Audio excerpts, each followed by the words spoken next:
to the best in paranormal podcasting. This is Darkness Radio. I'm your host, Tim Dennis. Got a great show today, folks. I want you to think of a time before Roswell. I know you may have a hard time putting that in your brain, but a time where you might have seen a flying saucer before the genesis of UFOs. Now, it's hard to, you may say, well, Tim, it's in the Bible, right? Supposedly a wheel within a wheel. I know, I can see the emails already. Now, I want you to think of a time where you might have actually had a recorded sighting in a newspaper, a recorded sighting in a government document, a recorded sighting that would be in history, that would say this is the first time in American history that we have a UFO sighting that is not Roswell. We have it today. The Maury Island Incident. My guests today are going to tell us about it. Not only that, but we're going to link it to current history. We're going to bring it full circle. And eventually I want to bring up why maybe we should put this in front of Capitol Hill. Maybe put it in front of Arrow, maybe put it in front of the hearings and say, maybe this is an incident that we should re-examine. Because at one point, this was even shot down by Project Blue Book and said this is a hoax. Maybe it wasn't. Maybe this was an actual incident that happened. And we'll tell you why it was and why it should be re-examined. And why maybe we should take a second look at this. We'll do it today with our guests, Mark Everton and Steve Edmiston. I'll get it right, Steve, I promise. Let me tell you about our guests and we'll bring them in. Mark Everton is the president and CEO of Explore Seattle Southside, the official destination marketing organization for the cities of SeaTac, Tukwila, and Des Moines. I know how to pronounce that because we have one in Iowa. With over 35 years of experience in travel tourism and hospitality management, Everton leads efforts to promote the region as a vibrant destination for leisure and business travelers. Under his leadership, the organization is focused on sustainability initiatives, innovative branding, and community engagement to enhance the area's appeal. Steve Edmiston is a business and entertainment lawyer with Brace Point Law and an indie film screenwriter and producer. He has an excellent film out there. He's a screenwriter and co-producer of the Maury Island Incident. We have a link in the description of this program to the trailer for that movie that we want you to go check out. That movie is an award-winning short film chronicling the true story of Harold Dahl and the alleged 1947 sighting of a UFO over Puget Sound, which we'll talk about today. He's a Humanities Washington Speakers Bureau appointee on the topic of Maury Island Incident, 1947's Summer of the Saucers and Men in Black, and has keynoted for the Pacific Northwest History Conference, Washington State Historical Museum. You're going to have to help me out with the history pubs here, Steve. I'll get to that in a moment. McMenamins. There we go. McMenamins history pubs, film festivals, conferences, and business groups. Steve's also the co-founder of 4-year-old Men in Black Birthday Bash Festival, which I read a little bit about that. I'm going to ask you about that here in a second.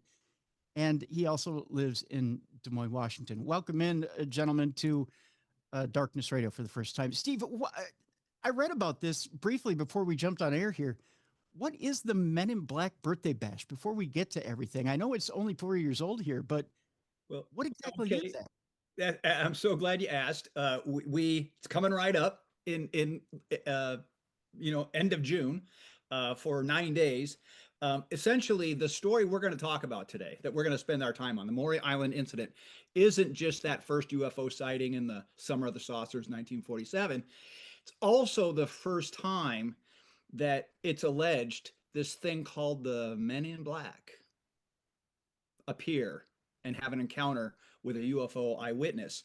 And so we have celebrated for quite some time the UFO sighting, but we decided, 4+ years ago, we ought to really underscore the notion that there's a legacy here in the Pacific Northwest, and that, relating to UFOs.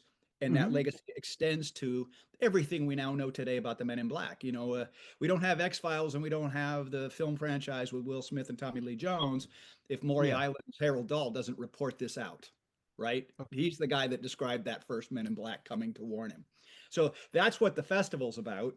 And thank you for bringing that up. That's the plug I wanted to have today, and you led with it. I really appreciate Sure, it. sure. I just, I'll tell you why I find that unusual. I don't know if you're aware of or know of L.A. Marzulli.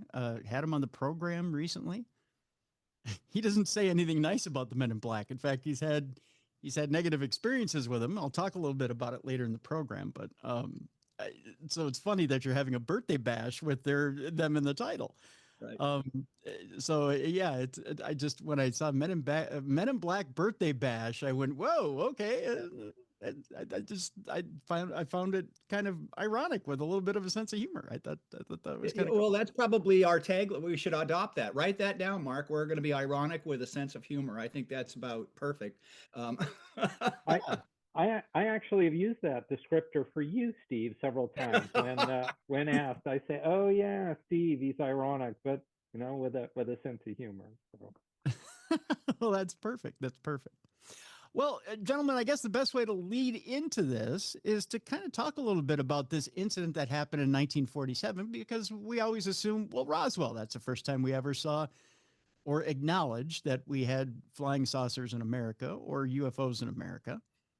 Uh, but that's not necessarily true. I think we all can say that for certain.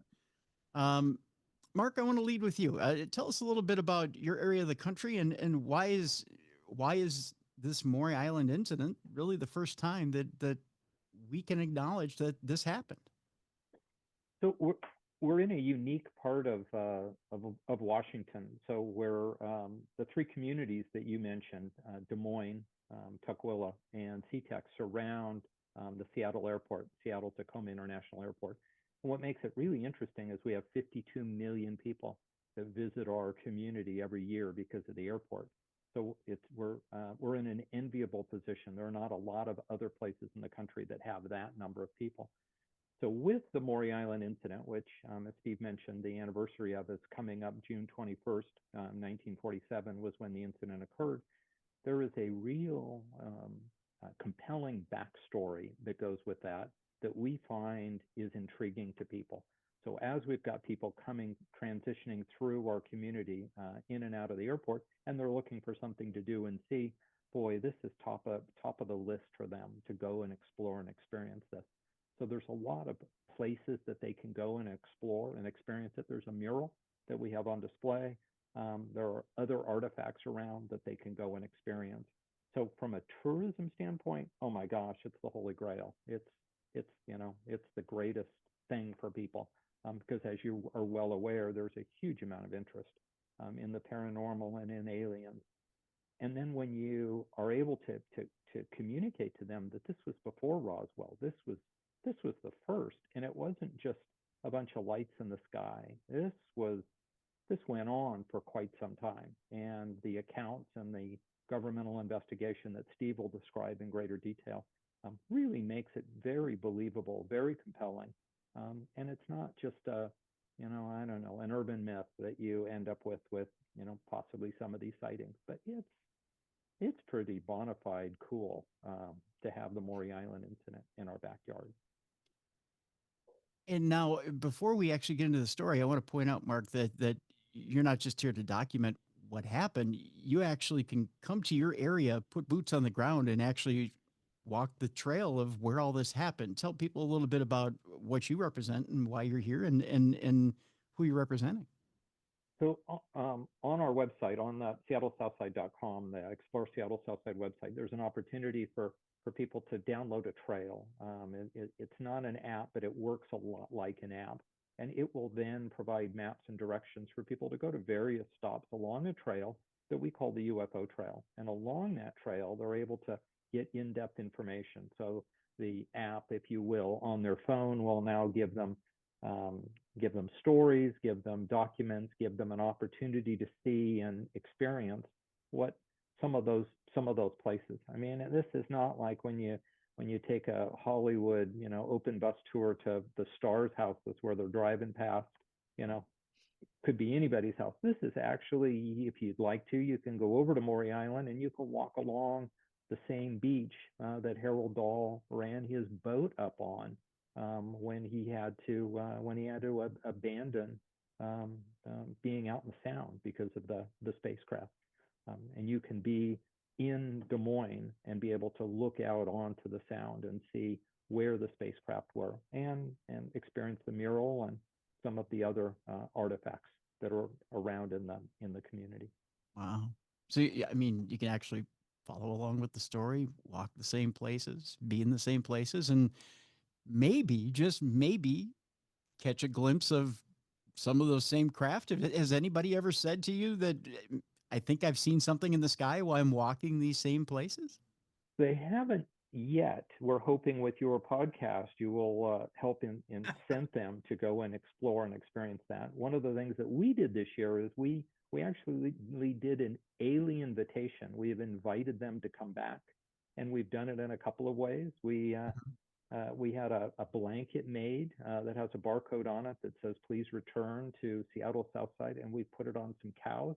As you're well aware, cows are a huge cheese and a mouse trap for aliens, and so we're hoping that as they're flying overhead, they'll be able to see our cows with the blankets on, and encouraging them to come back.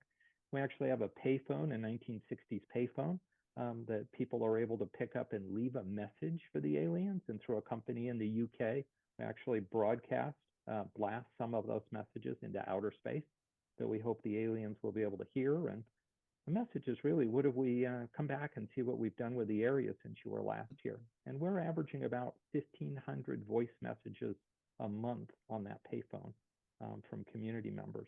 So to this point, we've got like 7,000 or 8,000 messages that people have left for the aliens. Not all of them positive. I have to tell you, there's some people out there that are not big alien fans and are more or less just telling them to stay the heck away. But there's an awful lot of them that tell them to come see the new boardwalk and to come see what they've done with the marina. So there's always somebody peeing in the punch bowl, Mark. I'll tell you that. That's right. I will give you this tip though. Quite a few years ago, actually, I think it was 2019 when we were on the Jericho cruise. We did do an alien intention experiment that worked, and there were 62 people that can attest to it. And there's a way to do it, and I can tell you off air how to do it. But basically, we had 62 people on the deck of this cruise ship, and if you put we saw 3 craft that came up. We were in the Bermuda Triangle at the time. I know it sounds eerie, but with 62 people, we stood on the I don't remember if it was the starboard or port side of the boat. I got a boat. Listen to me with my Minnesota accent. But standing there, we put our intention forward, and at first we saw one light come up, over the horizon. Then eventually it was 2 lights, and these 2 lights were dancing back and forth like this. And then eventually a 3rd light came up and joined it. And then all 3 sat and hovered as we were standing there on the deck. Eventually all 3 of them flew away. Those weren't refinery lights. We were nowhere near a refinery. We don't know what they were, but they interacted with us. They got bigger and then got smaller. As people were observing them, we all kind of looked at each other like, we don't know what we summoned, but we summoned something.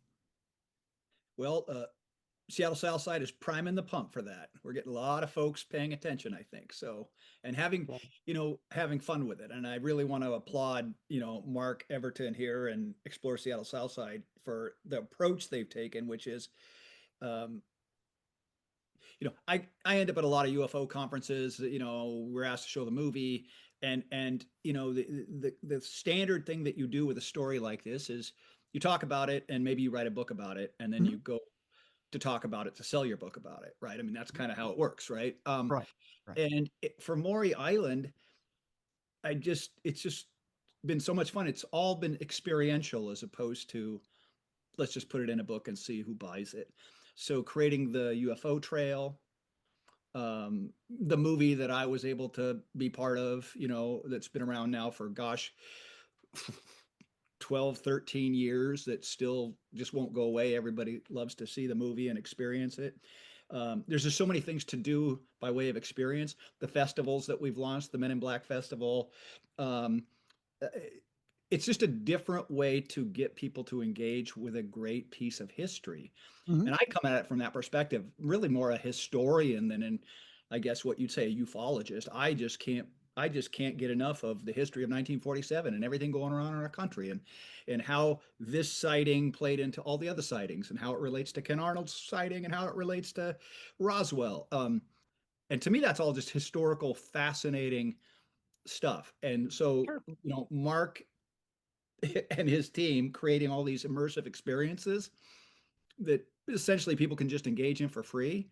I Mhm. mean, wow, it's just really a fun thing. So, if I was coming to Seattle and I was hanging out for 2 weeks, and I would fill one day doing this, I mean, you can end up on Puget Sound and on a beach where a famous flying saucer sighting happened. Pretty cool. Absolutely. Yeah. Absolutely. Absolutely. Let's talk a little bit here in the next few minutes about the actual incident and how it happened before we get to break. Steve, tell me a little bit here as the filmmaker of the Maury Island Incident. Start me out from the beginning.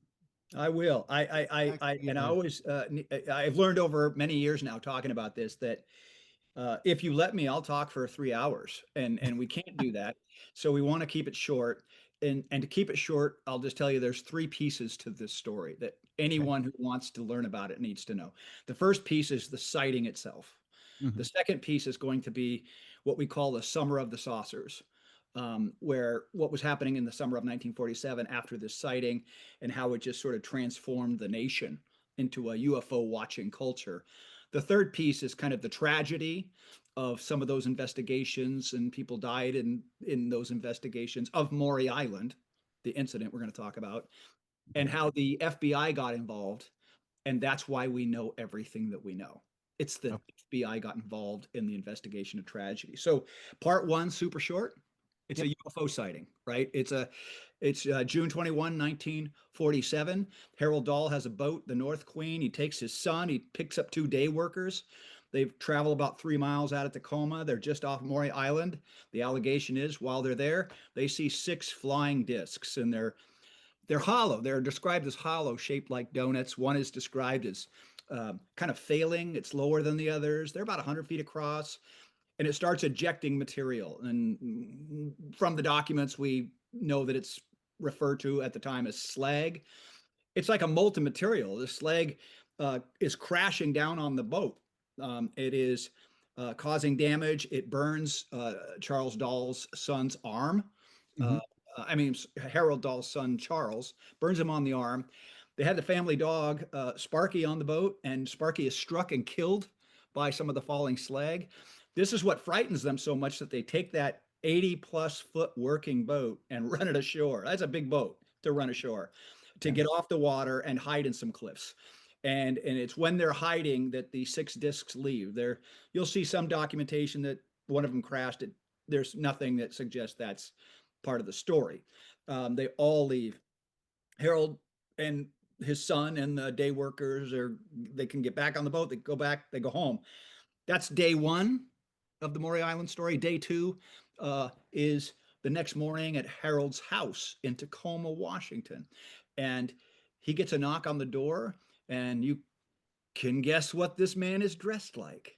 He is Mm. described by Harold and by Ken Arnold and others, who tell Harold's story as man in black, black suit, white shirt, tie, the fedora.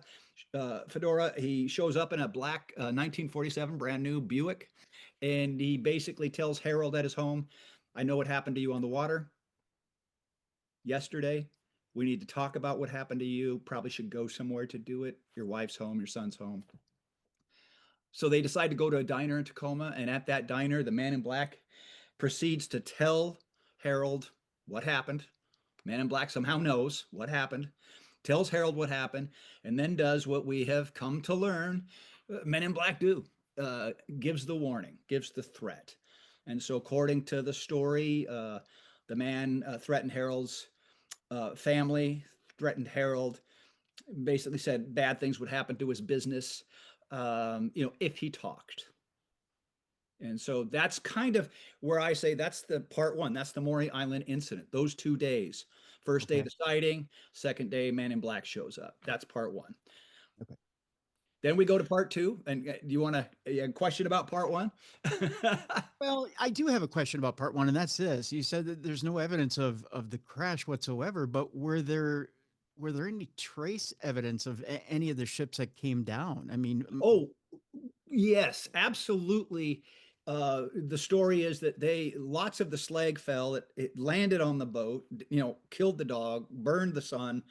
Um, and that slag was, you know, uh, taken into possession. They had that, and it appears on part three of the story again that okay. some of that recovered slag. Um, but again, that was raining down on the boat. That's why they had it. Yeah. And I guess not to get too far ahead in the story, is any of this trace evidence still around where they could do chemical compound tests on Well, it? there's kind of two answers. One is the general answer is not that I know about. Okay. The second answer is very specific.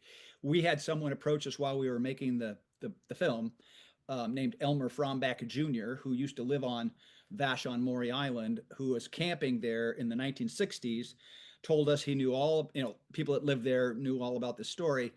And he found slag, hardened slag in the magnolia trees on that beach. So that's in and of itself a weird thing. That's sort of a Blair Witch Project thing, right? That's like why is there hardened multi-material in the madrona trees along this particular beach?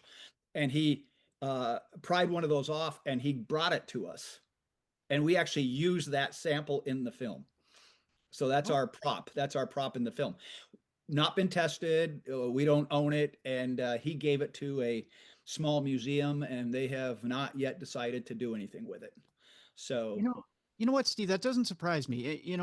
When you watch different documentaries on Roswell, you'd be surprised. And just finding from the different people I've interviewed that have had stuff to do with Roswell, it seems like there's debris everywhere. Everybody has a piece of Roswell.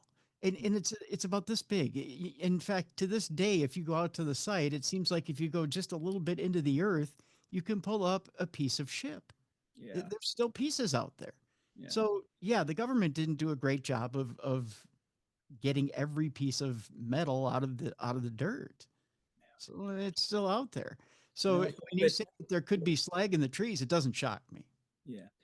When things crash, material goes deep, right? I Yeah, mean, that's right. what we know that. We know that from part three of our story where the plane crashes, and we still find pieces of that. So, yeah. So fast forward. Do you want me to go to Please. oh yeah, Part two. Part two, part Steve. two. Take us to Part two. Yeah. take us to the summer of the saucers. Part Yes. two. So Summer of the South. this sighting on June 21 and the Man in Black on June 22 is just 2 days before a really famous, well-known sighting at Mount Rainier. Kenneth Arnold, pilot from Idaho, sees 9 flying discs at Mount Rainier just 2 days later. Same summer, same week, same 3-day period, and it's a very famous sighting. It's very public at the time. He kind of becomes a well-known celebrity because he's so credible. He's a pilot. There's just not one of the just nothing other than super credible. And 2 weeks later, just 2 weeks later after that, is the Roswell crash is reported out by the Army, at the Army base in Roswell, New Mexico, where they call a press conference and explain that we had a crash of a UFO, and then 3 hours later go, oh my God, what did we do? Let's say we didn't have a crash, and they Right. recant. So that starts Roswell. But it's kind of fun to frame it out because you realize um, these are not in silos, and we often talk about events in silos, and we don't actually look at this context of what was happening, here on all over at this point the United States, because these sightings essentially start what's called, and the press labeled it, the summer of the saucers. Thousands upon thousands of sightings across the United States and the world, and they're being reported out in newspapers, local newspapers all over the country on a daily basis. And it's all very exciting. I'm sure a lot of people were making it up because they want to get in the newspaper. It's kind of like being on TikTok, but in 1947, right? You Mhm. want to be an influencer, but it really is out there. And for me as a historian, sort of just really thinking about this as a piece of history, what's fascinating is during this summer with these UFO sightings, you had the Army, Air Force, you had the FBI, you had the newly formed CIA, all kind of vying for jurisdiction to investigate these sightings. And you might have listeners who would go, well, that's Steve, that's crazy. Come on, they weren't taking it seriously. But the reality was they did take it seriously because it's 1947. We are just done with World War II. Right. President Truman has just announced we have a new enemy. It's the Soviet Union. And Mhm. we're going to adopt what's called the containment doctrine. We're not going to let them go anywhere. And so these agencies of the government probably weren't worried about little green men. They were really worried about, is there technology the Soviets have that's overflying our country, Right. right? Right. And so you report a UFO sighting, it goes in the newspaper. If you got a knock on your door 7 days later, someone from the government, they were going to find out what it was. So it's very interesting period of time. These part two, the summer of these investigations kind of work their way up to the Pacific Northwest, and we get to the end, near the end of the summer, the end of August. Now we're in part three. Two intelligence officers from the Army are assigned to investigate the Maury Island incident, to go interrogate Harold Dahl. So they fly up in a B-25 bomber, because Army surplus, kind of Uber for the military in 1947. Grab the keys to the plane. We're flying around in a B-25 bomber. Right. They fly up from California to the air base in Tacoma, McCord. They have a meeting August 31st with Harold Dahl, and a number of other people are brought into the meeting. And they do the interrogation, last for hours, talk to people, get the story, and they're actually handed uh, uh, uh, samples of the slag that was recovered from the boat. Going back to your question, what happened to it? And it's a running joke we talk about, is that the slag samples were in a box, an actual cornflakes box that's what they had it in. And so they hand these military officers a cornflakes box full of alleged slag. They get back on their B-25 bomber, they go to the airfield, go back on their B-25 bomber, they pick up two passengers, and they um, take off in the middle of the night. And the reason they left in the middle of the night, which is now August 1st, is it's Air Force Day. It's the first day that the Air Force is separating from the Army and becoming Okay. a separate branch of the government. They want to get down because they're going to go to the celebrations and the parties. So they take off in the middle of the night around 2 in the morning, and that plane makes it about 45 minutes. Ooh. They manifest the top secret cargo, the slag. They put it on the manifest, and it's listed.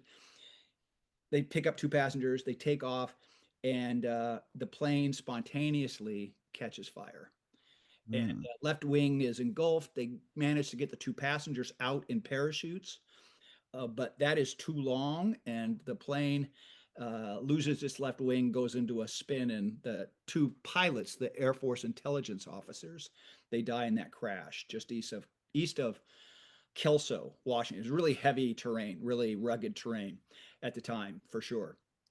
Um, so it's tragic. Here we are investigating a UFO sighting, and now we have the deaths of two officers. Um, yeah, and the Army flies down a platoon. They seal off the site. They get another intelligence officer. We know this from the Army's final mission report, to go onto the crash site for one purpose: to find, this is where conspiracy theorists can have a field day, to Sure. find what's been listed as the top secret cargo, um, Mhm. and recover it. And this intelligence officer finds it. That's documented, takes it away from the site. Once that top secret cargo, the slag, is removed, the site is then released to local law enforcement. Army just washes its hands of it, and we have no idea where that went. I wish we did. I wish we knew where that went. My joke always when I give talks is that it's next to the Ark of the Covenant, right in Mm. the end of the Indiana Jones movie, Yes. where they Yeah. hide the stuff we're not supposed to know about. Yep. Um, so very tragic. And that leads to the third piece of this, which is the most interesting to me Okay. as a historian, is the FBI has jurisdiction to investigate the crash of a military aircraft in peacetime on our soil, right? So for whatever reason, the FBI is the investigating entity, and they assign a special agent of the FBI out of the Tacoma office. Couldn't be farther from the power center of Washington D.C. Uh, and just get this picture in your head: FBI agent assigned the crash of an aircraft allegedly carrying, alien, artifacts. And, Right. if that's not the pilot for the original X-Files in 1947, right? I mean, that is, so we always refer to the agent that we're talking about, Jack Wilcox, as our Agent Mulder. And his job is to what happened. That's why we know what we know today Okay. about this whole story, is because Jack Wilcox meticulously wrote memos and teletypes, including directly to J. Edgar Hoover, about his investigation and the story. And it's a stunning documentary record that you just don't see in other UFO stories. It's voluminous. My research binder is this thick. Wilcox just wrote and wrote and wrote. And then the biggest elephant in the room in the whole story is this notion of hoax. And that's where Wilcox's records really turn the tide. I mean, if you ignore them, then I can't help folks that will just ignore them. But in the middle of the summer, in mid-August, J. Edgar Hoover is actually writing. I know this is hard to believe, but he's actually writing teletypes to Wilcox. Turns out he was into UFOs. I mean, he was monitoring all this stuff. He was writing memos about Roswell. All this stuff's happening, and Hoover's paying attention. So he writes a teletype to the special agent in the field, Wilcox, and he says, "Hey, I'm hearing that this might be a hoax, because he's been reading newspapers and that kind of stuff, and so we can close this case. It's a hoax." And Wilcox, 3 hours later, and this just to me is a courageous thing. If you're the lowly field agent, the director of the FBI, J. Edgar Hoover, at the height of his powers, he's never been more powerful than he is in 1947, tells you to close the case. Does it take some courage to teletype him back and say he's wrong? And he does. He sends a teletype back to J. Edgar Hoover, and he says, "No." And we actually have T-shirts that say, Dahl did not admit. That's a quote from Wilcox's teletype, which is to J. Edgar Hoover: "Dahl did not admit that this was a hoax." But he said he would now pretend, he would make up a new story that it was a hoax, so that he could be known as a liar instead of a crazy person, because so many bad things had been happening to him. Men in Black said bad things would happen. Bad things were happening.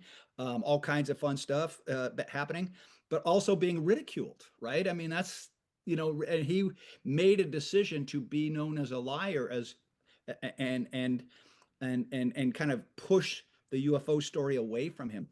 And Wilcox repeatedly is reflecting this in an investigation. He goes, Dahl never backs off. Dahl always says he saw what he saw, sticks to his story, but he's going to inject this false story, into the world, so he can be a liar instead of a crazy person. That's the only narrative.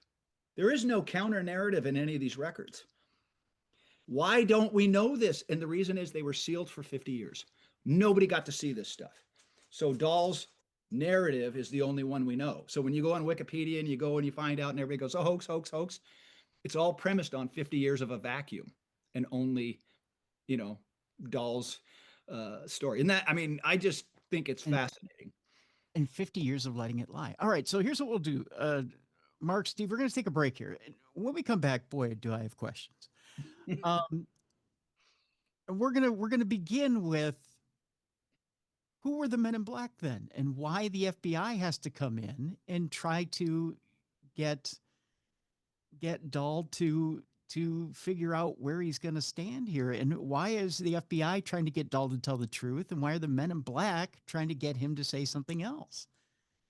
why is there the tug of war here? That's going to be the first question we're going to try to answer with Mark Everton and Steve Edmiston when we come back, because I find that tug of war intriguing. That's an interesting tug of war. The next thing we're going to cover is, okay, so we have this tug of war. We're also going to ask the question, who are the men in black and who are they working for? The other thing is obviously, according to L.A. Marzulli, they're still operating in this day and age, because he claims he's been in modern day approached by them and threatened by them. So I'll ask you this question, both you gentlemen, when we come back. In this day and age, can we take Maury Island and open it back up in this day and age on Capitol Hill and say this is a real case, obviously? And can we open it back up all these years later? Because in, I believe, 2027, this is an 80-year-old case, right? Mhm. Can we open it back up, and can we say, you know what, we need to look at it again? Because obviously you're talking about a short span between Maury Island, Mount Rainier, and Roswell, and were these all the same beings? That's the other question I have for you guys when we come back. Were there beings that were seen at each three of these incidents, and were they similar? We'll digest that. Maybe we'll come back with that first. Boy, do I have questions. Boy, do I have questions when we come back. My guests are Mark Everton and Steve Edmiston. We're talking about the Maury Island incident, and we have a link in the description of this program, not only to the movie, but we also, I believe, again, Mark, give me the website. Yeah, it's for Explore Seattle Southside, and you can get to it at seattlesouthside.com. Great. We'll have a link to that website as well, so you can actually explore Seattle Southside, the official destination marketing organization for the cities of SeaTac, Tukwila, and Des Moines. So you can check that out as well during the break. But when we come back, boy, do I have questions for both of our guests. When we come back next on the Best in Paranormal Podcasting, this is Darkness Radio.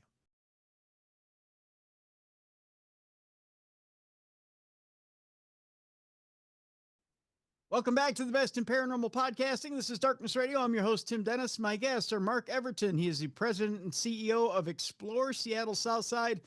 Steve Edmiston is the co-producer and screenwriter of the Maury Island Incident, and he's so much more. I'll give him more credit than absolutely that, but then that means I have to read the bio all over again, and by gosh, I've got more questions and that need answering, and we don't have time. So we're going to jump right back into it. Gentlemen, here goes. We're going to start with this one first. When it comes to the humanoids, creatures, whoever it was that was piloting the crafts between the Maury Island incident, Mount Rainier, and Roswell, has it ever been strung across, or has anyone ever connected the dots between the three incidents and said, was it time travelers, humanoids, aliens from another planet? Did anyone get a look at whoever the pilots were between the three crafts and said it was someone in all three that was similar or different? Steve or Mark, who wants to field it first? Steve, You want me why to don't you take that one? that one? Yeah. Okay. Well, I'm fairly certain, based on, the incident I know a lot about, Maury Island, and then the incident I know, a fair amount about, the Mount Rainier sighting, that there was no allegation of a sighting of pilots or passengers on these craft. And I think what really struck me, and I'll, if you'd like, I can dig this out and send you a link that you could post for your listeners, is Sure. someone has created an animation. So online, there's an animation of the United States during the summer of the saucers. And what it shows is it's an animation that is created by putting a red dot, a pin on the map of the United States. Each day, a newspaper reports a UFO sighting during that 8-week period in the summer of 1947. And that's the answer to your question. Because if you look at the animation, you will see all of it starts in the Pacific Northwest. And then it moves from the Pacific Northwest down the West Coast to Roswell. and then it's six, and I'm talking about not just three, I'm talking dozens and dozens of sightings, right, are happening. Mhm. Uh, After you get to Roswell, it starts to populate out into the United States overall until, 8 weeks later, that map is just red with dots. It's an unbelievable number of reported stories. It's a very effective and very objective sort of way of looking at how, whether it was where saucers were going on this little field trip to the planet Earth, or how information was moving in 1947, or another explanation. But I find that when I speak about this topic and share that animation that I wish I had invented and I haven't, but I will be happy to send you the link, so that it's one of the moments where people gasp in an audience because it illustrates the directional flow, and it illustrates the northwest to the southwest, in the beginning of that summer. Super interesting. Wow. Wow. Yeah. You know, it gets my mind turning when you think about the speed at which information travels now versus then. But we always think, oh, information traveled so slow. Then it didn't. You have to think. Even with newspapers, we think teletype, but I mean, we had advanced, even then advanced information did travel quite quickly in the 1940s.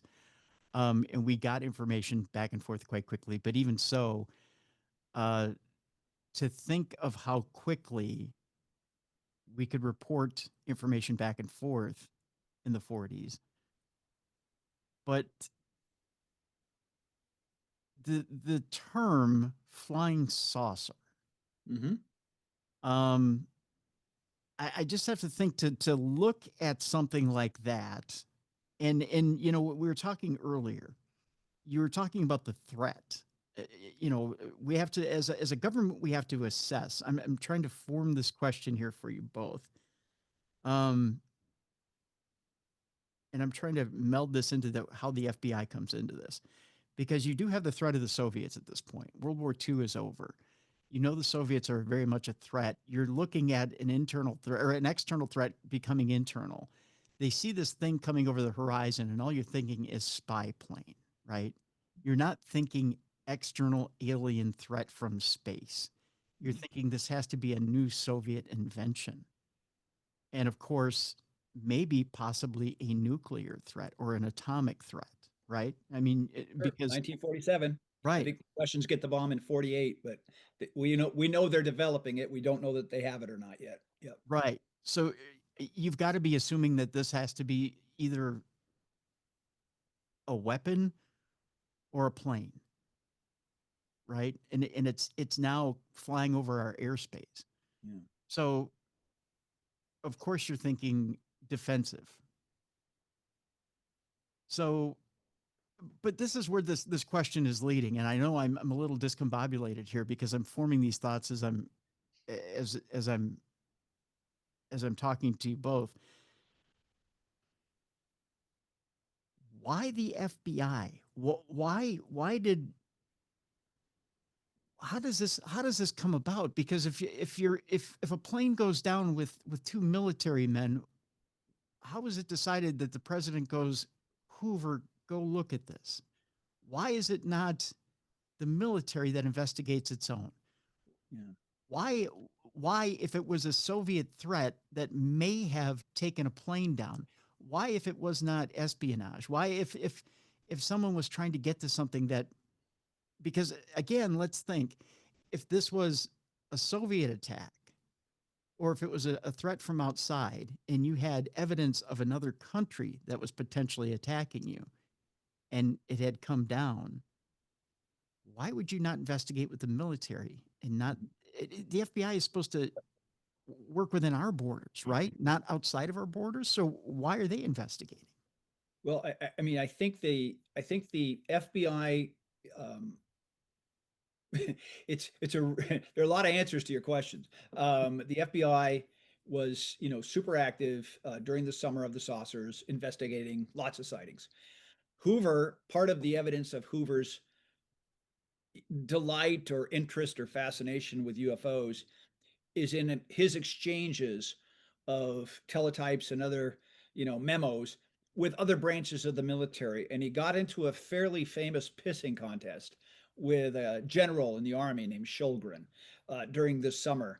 And they were literally fighting over who had jurisdiction to investigate the alleged UFO sightings in the United States. And I keep forgetting I call them flaming emails. Of course, we didn't have emails, so flaming teletypes back and forth between Hoover and this general. And Hoover even gets to the point where he's like, "Okay, fine, you catch them in the air. That's your jurisdiction. They come to the ground. That's the FBI." And so they just are not happy with each other, right, about this subject. And they're taking it seriously. Then there's a big shift by the end of the summer where Hoover washes his hands of the whole thing. It's not really clear why he makes the big shift, and he kind of wants to get out of the investigate UFO business by late August, September. Um, the Army, and then go back to the crash. The Army did investigate the crash. The sort of functional operational crash was one of the most fun parts of being a researcher. I'm sure you've been in this position, Tim, where you go try to find documents, you do public records requests, that kind of thing. Yeah. And I learned very quickly that when you ask for UFOs in a public records request, you just get sent to repositories that have already been culled, and nobody's going to lift a finger at any agency to look deeper. So I realized, and maybe it's because I'm a lawyer, that I had to ask for information that they did not know I was trying to get UFO information, right? I had to play a game. And I was able to get from an Army base in Alabama, an archive, historical archive for the Army, um, the final mission report. It was great. I did a public records request, and I asked just for Army airplanes that crashed from this date in 1946 to this date in end of 1947, without any specificity. I knew there'd be a handful if they crashed domestically, and so they wouldn't know, right? They're just, I'm not looking for UFOs. I figured it'd sweep it in. So I get a call, months and months and months later, and they're like, "We don't have much to help you. I'm so sorry. We just have a 67-page final mission report." And I'm like doing the happy dance at the end of the phone, the treasure hunt. That's where the treasure hunt. And that's how, part of the answer to your question, the Army did investigate extensively the details of the crash, and the final mission report has a lot of information about that. Why the FBI had like a dueling, it seemed to me the FBI was looking at that much more like an Agent Mulder, like not the nuts and bolts of how the plane failed, which the Army was doing. The FBI was, why was it there? I got to take the crash and I got to work backwards, just like in X-Files. I got to work backwards into the beginning. What is that? And so we have this agent, Jack Wilcox, who's doing just that with the interviews that he's conducting. So, I suspect that there's probably back then something to do with how far the Army is permitted to investigate things sort of outside the specific scope of a military operation on domestic territory, whereas the FBI is obviously free to do almost anything. Certainly at that point in time. So that's a partial answer, I think, hopefully. So between for the conspiracy theorists out there, between the Army and the FBI, did anyone ever find out, was there anyone nefarious involved that tried to sabotage the plane? And if so, why? What was the motive? Well, one really specific thing that also elicits gasps when I show the newspaper heading, and there's no corroboration of this. It was never reported again. But the day after the crash, the Tacoma Tribune, which is the paper of record in Tacoma, or was at the time, in a headline about the crash, asserts in the headline, plane shot down by 20 millimeter cannon. Oh yeah, yeah. Like you see that and you go, wait, whoa, whoa, whoa, whoa. So military grade weaponry used to shoot down, and I think I have concluded, it's never reported again. It's attributed to anonymous calls. The source. It was a bad story, and somebody was trying to make something up. Is the guess, but I can't prove that. I can't prove it was an anonymous. But talk about feeding conspiracy theorists. I mean, this is a this is a trove of, could it be type questions, right? Could it be? Yeah. Absolutely. There's a lot out there that it could be. But I've seen no evidence beyond that headline that there was actually a shooting down of this aircraft. Who would have got a hold of a 20? Uh, Well, huh? I I think they probably did a poor job of journalism that probably shouldn't have run. But I do think, here's what I would say though, this is happening now at the end of the Summer of the Saucers. It is reflective of the absolute sensationalist nature of the topic in 1947, right? I mean, I doubt that would have run in the beginning of that summer, but by the end of the summer, when everybody's been running these stories, it was, it was news, I guess. I guess. Yeah. Never ends. Yeah. So I know this seems like an out there question, Steve, but after you've had this Summer of the Saucers, when you've had all these different saucers pop up, is there talk of within defense circles? Is there talk of what do you do to defend yourself against saucers? Because obviously they might look at it as a defense threat from, if it's not another country. I mean, they're not talking about an outer space threat, obviously. But could this be a threat from another country? Are they talking about what do you do to defend yourself against something like that?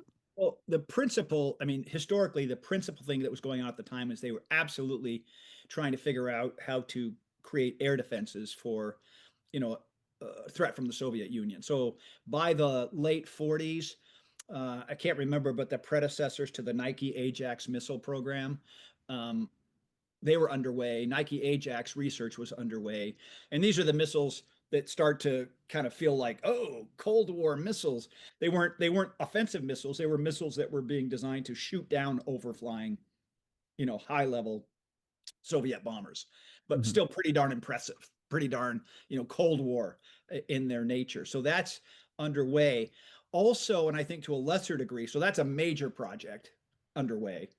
Um, to a lesser degree, as you look at the documents in this period, CIA documents, FBI kind of gets out of the business, but military documents they don't let go of the UFO story. They're still tracking, categorizing, and even sort of theorizing, what if there is a threat? What would we do? There's some pretty involved documentation in late 1947 about thinking about this issue, kind of in a think tank level, but other than starting to get into projects like Project Sign and Project Grudge, where the government's kind of like going, well, I guess if we're going to get involved, we're going to get involved discrediting people that see things. Mhm. Uh, that's where most of the UFO energy appears to go.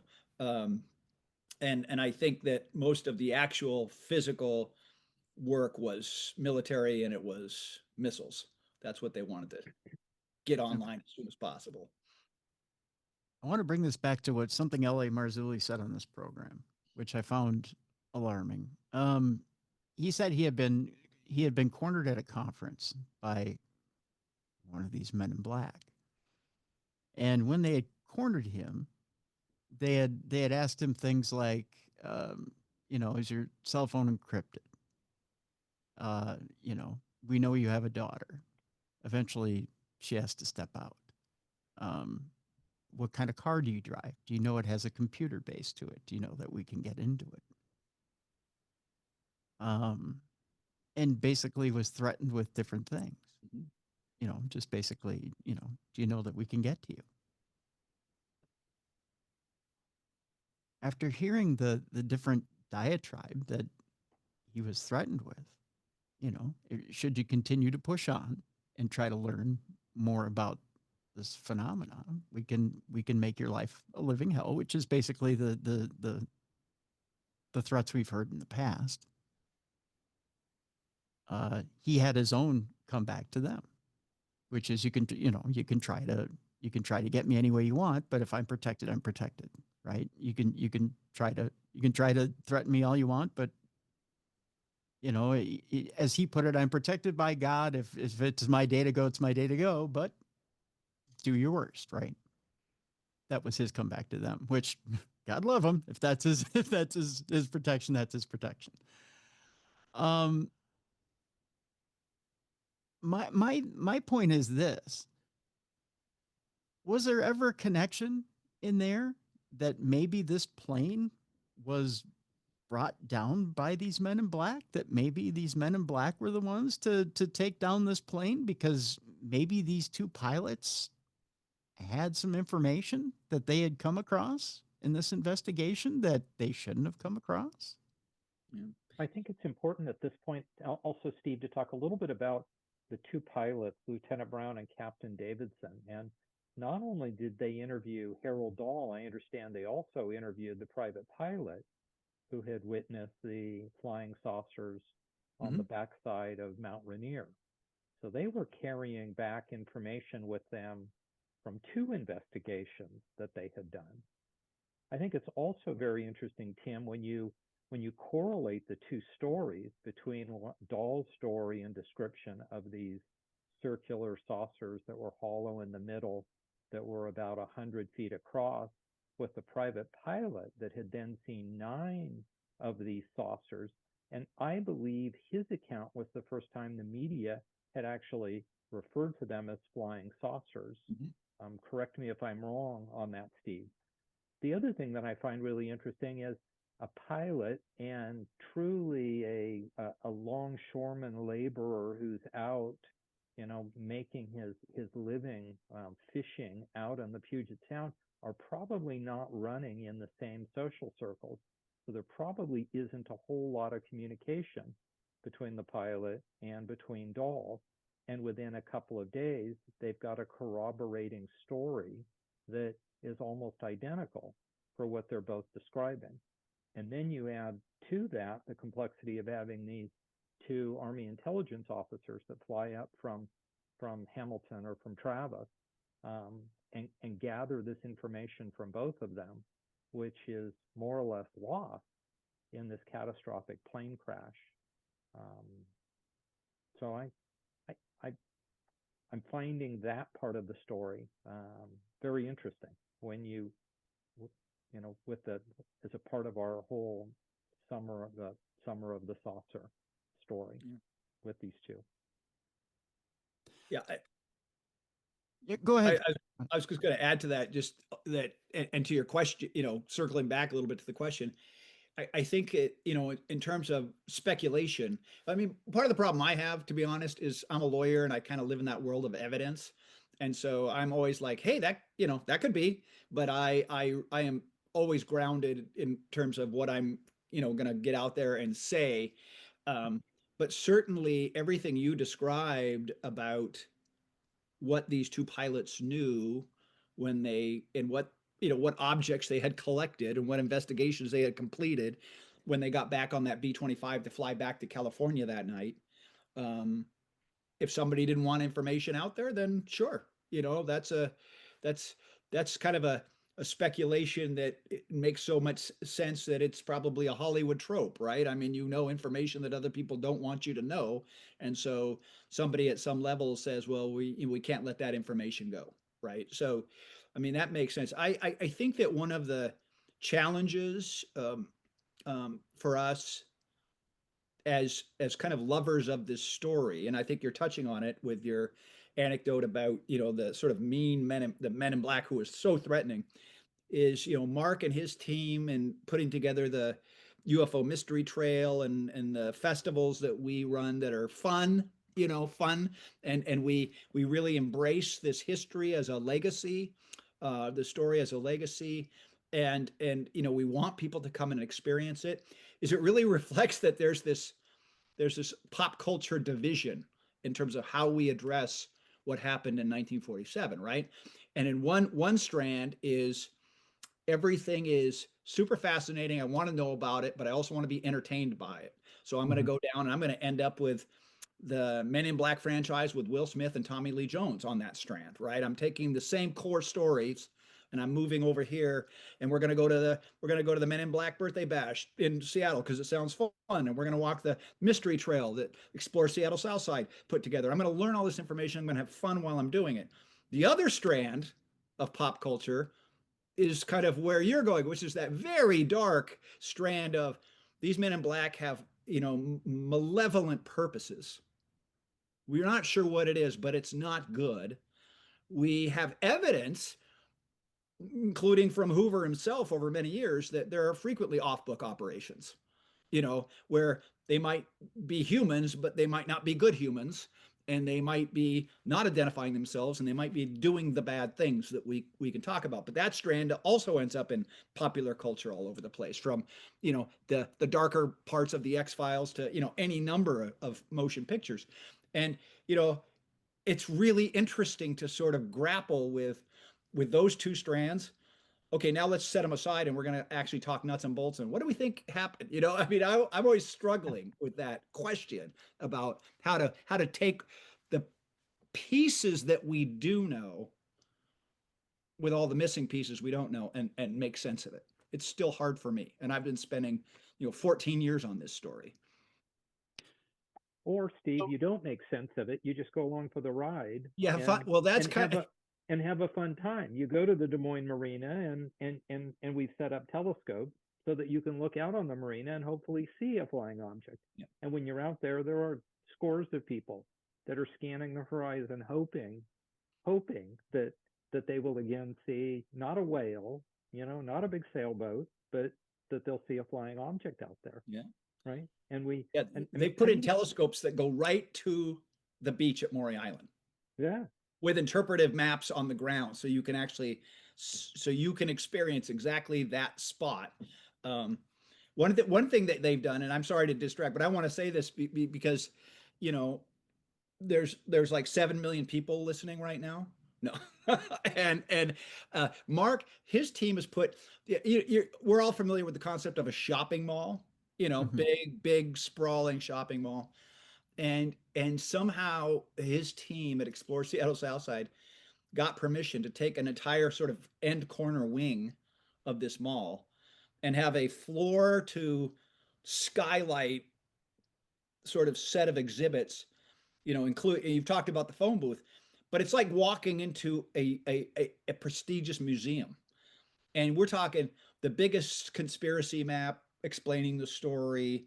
It's like going into a wing of a museum. It's an amazing service because it's fun, but boy, that is not just fun. That is so much information. So people go shopping and they're like, I'm in a UFO story. What's happening? Right. And there's a giant selfie wall, Tim, where you can actually be on board Dahl's boat and do a selfie while you're on the deck of the boat. And there's a QR code that when you use your phone on it and you turn your phone back into around the mall, there are spacecraft that now appear. And so you actually can be in the mall with some of these large spacecraft. And we've got another exhibit coming up where you're actually on board one of the spacecraft and you're looking out of the porthole window. So you actually are being transported onto an alien spacecraft. Yeah, lots of fun stuff. So I like your description, Steve, that you can go on the right side, go along for the ride and have a blast with it, or you can kind of go off on the left side and take it too seriously, and and always be looking over your shoulder and wondering, is that taxi driver that I just got in the taxi with, is he with us or is he one of them, right? Oh my. Well, okay, we just went off on a tangent. Sorry about that. Okay. That's okay. You can tell we love the story. I can tell. And it's underserved, right? I mean, so many people have never even heard of it, which is blows my mind. And that's one of the reasons we spend so much time, is that trying to get, because it was sealed for 50 years. Nobody knew the story. It was dismissed as a hoax. So it's a big narrative that has to be shifted. Well, let me bring it back a little bit here, Steve. You said you sat with us for 14 years, and you kind of don't know what to do with it at times. It's just kind of sat there. Well, let me bring it one step further. So you've kind of sat with it for 14 years. What happens if you take this story, you bring it to Capitol Hill, you place it in the lap of the government, which right now is saying, well, we want these different stories, which depending on if you're a skeptic or if you're a believer in what they're doing up there, um, you could say, well, they're just going to bat it around and do nothing with it. And they just, they're just wanting to hear stories. Or you may believe that they actually want to hear these stories to actually do something about this issue and want to figure out what it is that we're dealing with. One or the other. You can put on either hat. But if you bring this to Capitol Hill and say, okay, here's a case that is going on 70, 80 years old, why don't you look into this? Why don't you reopen this? Why don't you recognize that this isn't a hoax, that this really did happen? It's in this summer of saucers. Why don't we crack this thing back open and take an honest look at it? You have some physical evidence here. Why don't we take a look at it? Why don't we reopen this? Why don't we reinvestigate this? Why don't we put some of our, you have Avi Loeb, you have a scientist here that can do some chemical analysis. Why don't we do some stuff with this? Why is this not put in the forefront with Capitol Hill?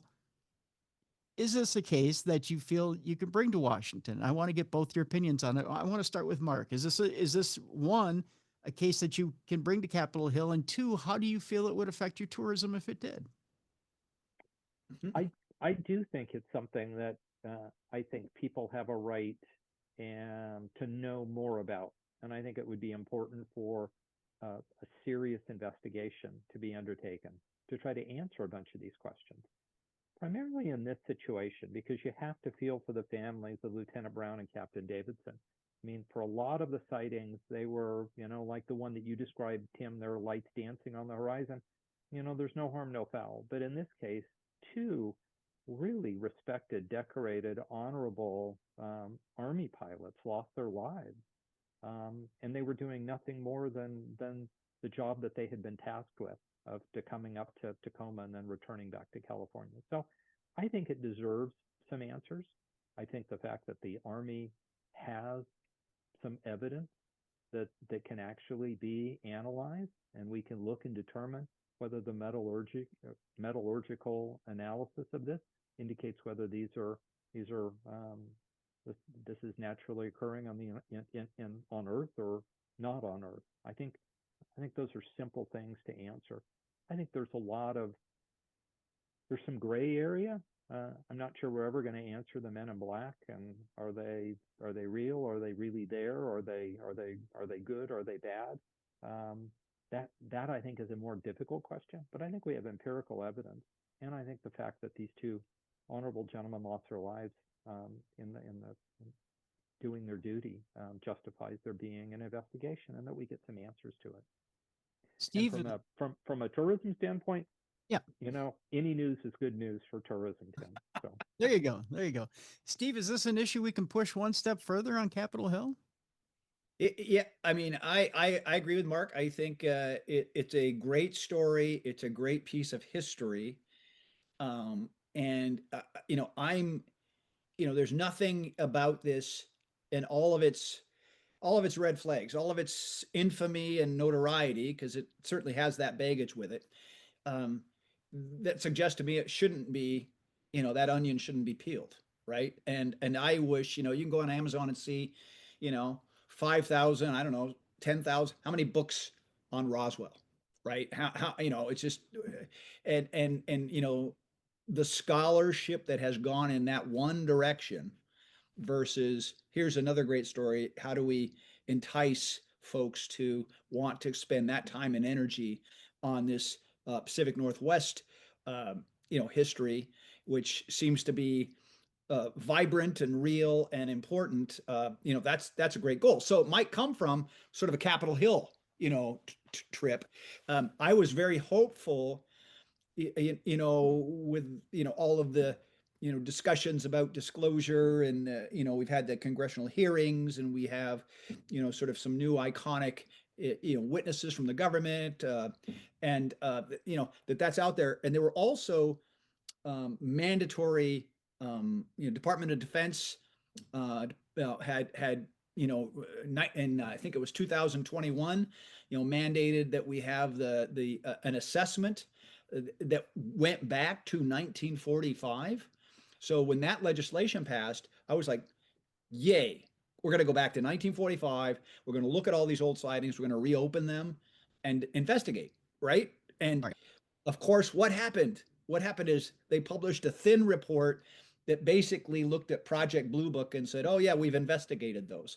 In other words, no new scholarship, no new investigation, even though the legislation was sort of asking for something more than that. So that was disappointing. But I think, there will be a time, I hope, that people look at the origin stories here from this era as important today. And certainly they're important. There's probably three things we can think about. They're important from a pop culture standpoint, no matter what we a legacy of popular culture. I mean, they're tremendous. They hit that out of the park. And I'm talking about Roswell and Maury Island and Mount Rainier. Then there's the historical, sort of like getting people interested in the history here. And then the third piece is sort of like, okay, almost like the scientific. What happened? Can we show that something happened? And I think those are three sort of paths to go on, and all merit, all are meritorious. The easiest one's pop culture. That's been nailed. It's just the narrative's not quite right because Roswell has all the oxygen. But the other two, I think, because of the 50 years of, sealed records and things, we have a lot of work to do. But boy, I would, love to shake your hand on the steps of the Capitol when we go get to talk about this to people that care. That would be fun. Yeah, it would be. It would be. Okay, last question. Could an incident like this ever happen again in this day and age where it could be suppressed? Or do you feel like if another sighting were to happen in your area like this, do you feel it would be blown wide open? Now, keep in mind, in this day and age, with things like YouTube, people tend to want to even be skeptical in this day and age and say, well, no, you know what? It's a filter, or somebody's faking it, or it's AI, or it's something to this degree. People even want to shoot down evidence when you give it to them on video, like when someone captures something on video, or someone sees something and they capture it in the night sky. Do you feel that we're too skeptical of a society these days to even, when we capture something, show you that it's real? Do you feel like if we were to have another Maury Island incident these days, that people would even believe that it happened? Right. I want to go to Mark first. Mark, do you believe if it happened again today in Maury Island, would it be believed? I think with the advent of AI and some of the techniques and technology, boy, it would be a hard sell. I think it would be very difficult to convince people that something truly did happen. I think you will have a lot more naysayers. But I think if there's evidence, then you have an opportunity to prove it. The difficulty is if you're just filming it. You're driving along a road and it's and you film it with your phone. Boy, that's a tough sell, Tim. You know this in this. You've talked to enough people that it's difficult. Steve, what would be the thing that you can think of that would prove that a second incident happened at Maury Island, if it were to happen? That, let's say, you see a craft, you capture it somehow, and you say, I got it, and I've got the evidence, here it is. What would it be that you could think of that would put it over? Well, I mean, I kind of feel the same way that Mark does. I think that we have the dilution of content, even getting people to see it, to watch it outside, the tiny bubbles that we live in, would seem difficult. And then you're going to have sort of almost a systemic organized attack by people who just are choosing to do it, not because they have a role or it's their job or their, so you're going to have this controversy over any evidence that shows up. And unfortunately, we've had many, many instances where people have, suggested there is evidence, and then it's obviously and easily disproven. And Yeah. so, the other side is, sort of equally problematic. And there really is an industry that really wants to continually churn new stories and allegations and evidence. And I don't know that that's healthy for a robust and more scientific approach. Because if I have to elevate, a false narrative or a suspicious narrative or whatever, and I have to do it every week because I just have to get views, or I've got to get, then how do we pick and choose? Right? How do we, it's really, so that I think there's a tremendous amount of challenge to have it really. I mean, I think I need Klaatu and Gort. If I can shake Klaatu's hand, I think I'm down. If I can climb onto maybe it's the craft itself, right? Maybe you just, the physical craft lands, and at some point that would have, tens of thousands of people taking pictures of it. People can touch it. Whatever, again, we'll probably start shooting at it. I mean, we've all seen that movie. Yeah. So, but maybe. Isn't that the fear though, that you do have a mass landing, something like I don't know, maybe it lands in the middle of Times Square and you have tens of thousands of people out there, but then some idiot ends up opening fire on it or something. Sure. I mean, it just I think that's one of the biggest fears, right? That you can't trust us to behave in that situation and have a peaceful resolution, right? That is the essential theme of The Day the Earth Stood Still, and like, it's one of my all-time favorite motion pictures. And if anybody listening hasn't seen it, you gotta go see it, because it is kind of the fundamental story of how we're going to react when the craft lands on the White House lawn. And it's not a good story, in terms of how we react, but it's taken very seriously, and it's a well-made film, so it's an enjoyable film. Yeah. But I think the message, I mean, literally, Klaatu, the alien, comes to us and says, well, first thing is, you're about to go into space and you're a warlike people, and if you do, we have to kill you. We'll annihilate you. Mm-hmm. End of story. Or you can live with us in peace. Two choices. And we literally can't pick the right door. You know what I mean? It's like we literally are unable to walk through the correct door with that simple binary choice. So it's I love the film, and then I'm not sure how I feel when I'm done watching it. Yeah. Yeah. I think if I could, I think there's another aspect to this, and I don't know, I don't follow the genre enough to know if other people share my same sentiment, but in the summer of saucers in 1947, there were reported, and Steve mentioned that animation that shows the pin drops of, just in the United States domestically, of literally hundreds and hundreds of sightings. And so you have to imagine that if there were that many sightings, there had to be some exponential number of visits that weren't cited, right? And in the Maury Island incident, this is the middle of the day. Harold Dahl's not out there trolling for flounder at 2 a.m. No, this is at noon, 1 o'clock in the afternoon when these are sighted. And the pilot on the backside of Rainier, it's the middle of the day in a bright, sunlit day that this is occurring.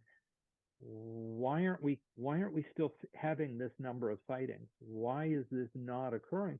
Is it possible that they got all the information they needed, and they don't need to be seen any longer? They don't need to be that close. They're able to monitor what they want to monitor from afar, and they understand what our technology is, and they're circumventing it. So this is back to your question, Tim. If it were to happen again today, well, 80 years have gone by and they haven't flown, 200 feet off of the Puget Sound in 80 years. I don't think they're going to, because I don't think they need to. I think it was a learning period for them. I wonder what world events were happening at that time that they felt that they needed to be all up and down the northwest southwest corridor. Mm. I mean, was it? You always hear about nuclear activity, and at that point, weren't we establishing a nuclear corridor in that area? Is that Yeah, why? we have Washington State has a tremendous military presence, and everything from we were one of the linchpins of the atomic Manhattan Project. project in World War II, and all of the nuclear components were being created here, the fissionable material at Hanford. And we had all kinds of military structures, and we had Boeing, and we had all, so clearly, if somebody was coming from another planet, was trying to check out, where the problems are going to come from, this warlike people, no surprise they would be here, to me. Right. And certainly during that period of time, there was, massive testing going on in the deep South Pacific, at the Bikini Atolls. And so, and that animation is only showing us the US, not kind of where, I'd love to see someone undertake that project worldwide. That would be a fascinating map. Right. Yeah. So, Well, and Hiroshima and Nagasaki had both occurred within 2 years of that, and it's possible that that triggered that showed up on their quote unquote radar, and yep. they said, "Whoa, something's happening. Let's go." And they came, they learned, they experienced it, and they haven't had a need to to come back to the degree that they were. Hence why we sent out an alien invitation, why we'd like them to come back. Because Yeah. Yeah. we've done some pretty damn incredible stuff, Tim, and I think it's time for them to come back and see. Well, maybe they don't come back, Mark, because they know that we're more violent now than we were before. Maybe they don't want a taste of what we are now. That Yeah. could be. Could be. Maybe they know that we've upped our game, and that direct interaction isn't what they want. You know, sometimes you don't want to take the snake head on, because the snake's a little more dangerous than it was the last time you met it. It went from being a baby to an adult. I don't know. Having a pope from Chicago might change the whole dynamics. That may be it. They may want to come back. Maybe they'll come back and visit the Vatican. Yeah, yeah, you never know. Yeah, I did. Well, the Pope before wanted to baptize him. I don't know if this Pope does, or if he wants to sit him down and have an Italian beef sandwich. I have no idea. You never know. And a Bears game, you never know. So, well, folks, we have a link to the Maury Island Incident in the link in the description of this program. We also have a link to Mark's website as well, so that you can check out explore Seattle Southside and the cities of SeaTac, Tukwila, and Des Moines. We want you to go out and explore that area as well. It's a perfect time for tourism, and to walk in those footsteps and see that area, and maybe go. You say that you know what? I always believe that there's something out there, Mark. So I think that maybe you've had visitors out there. You just maybe haven't seen them for yourself. Right. Agreed. So I think that there's probably some visitors out there flying around. So I encourage you to go out to those cities of SeaTac, Tukwila, and Des Moines, and see for yourself this summer, and visit the area. So we'll have links in the description of this program for both gentlemen, so you can check out both projects. And Mark and Steve, I want to thank you so much for joining us on the program today. Oh, You're thank very you. welcome, Tim. It's been wonderful. Thanks. Thank you. Folks, just a couple of notes before you leave you today. One, the Darkness Radio Apple app is updated and available in the Apple Store right now. Two, if you're just listening to the program on audio and you want to check out the video, go to YouTube. The original Darkness Radio is where you check us out. Also, if you just go to darknessradioshow.com, you'll see the video attached to the audio of this program. You can get them all in one place, darknessradioshow.com. Just check out the show link, and both the video and audio are there. Three, as we're coming up on the weekend, a reminder that we're in the middle of spring/summer cleanup. There's a disabled or any type of neighbor, a neighbor who may need your help, an elderly neighbor, a disabled neighbor that needs your help. in doing chores around the house, or maybe just your help in needing anything around the house right now, maybe some grocery shopping, whatever it is. Be a light in someone's darkness this weekend. Check in on your neighbors. Go out there and do something to help and do some good in your community. Again, be a light in someone's darkness this weekend. Just a reminder from your friends here at Darkness Radio. For Bigger City Bruiser, for Jessica Freeberg, for Mally Fox, I'm Tim Dennis. Thank you so much for listening and watching the best in paranormal podcasting. This is Darkness Radio. For more audio and video archives of the show, please visit darknessradioshow.com. The executive producer of Darkness Radio is Troy Palmer. If you enjoyed today's program, please like and subscribe. Thank you for watching. Have a great weekend. And remember to help someone less fortunate this weekend and be a light in someone's darkness.